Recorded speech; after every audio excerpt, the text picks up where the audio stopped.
15 ലക്ഷത്തിലധികം രൂപ വില വരുന്ന വേദന സംഹാരി ഗുളികകളുമായി യുവാവ് എക്സൈസിന്റെ പിടിയിലായി.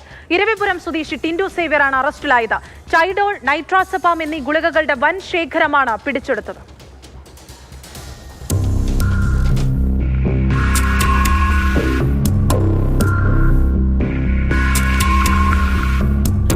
മാരക രോഗങ്ങൾ ബാധിച്ചവരുടെ വേദന ഒഴിവാക്കാൻ നൽകുന്ന മരുന്നുകൾ ഇവയാണ് ലഹരിക്കായി ഉപയോഗിച്ചിരുന്നത്.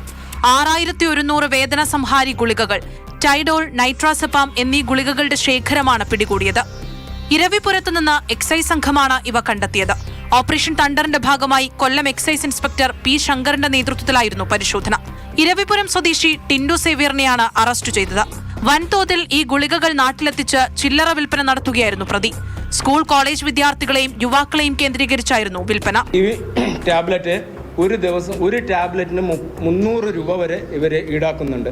ഇത് ഹോൾസെയിലായിട്ട് 15 ലക്ഷവും അത് റീറ്റെയിലായിട്ട് 25 ലക്ഷം രൂപയാണ് ഈടാക്കുന്നത്. ഹോട്ട്സ്പോട്ടുകളുണ്ട്. ഹോട്ട്സ്പോട്ടുകളിൽ വെച്ചാണ് രഹസ്യമായി കച്ചവടം നടത്തുന്നത്. പക്ഷേ എല്ലാ ഹോട്ട്സ്പോട്ടുകളും ഞങ്ങൾ ട്രേസ് ചെയ്തിട്ടുണ്ട്, ഐഡന്റിഫൈ ചെയ്തിട്ടുണ്ട്. ഡോക്ടറുടെ കുറിപ്പടിയോടുകൂടി മാത്രം ലഭിക്കുന്ന വേദന സംഹാരി ഗുളികകളാണിവ. ഗുളികകൾ വെള്ളത്തിൽ ചാലിച്ച് സിറിഞ്ച് ഉപയോഗിച്ച് ശരീരത്തിലേക്ക് കടത്തിവിടും. മദ്യത്തിനൊപ്പവും മയക്കുമരുന്നിനൊപ്പവും ഉപയോഗിക്കുകയും ചെയ്യും.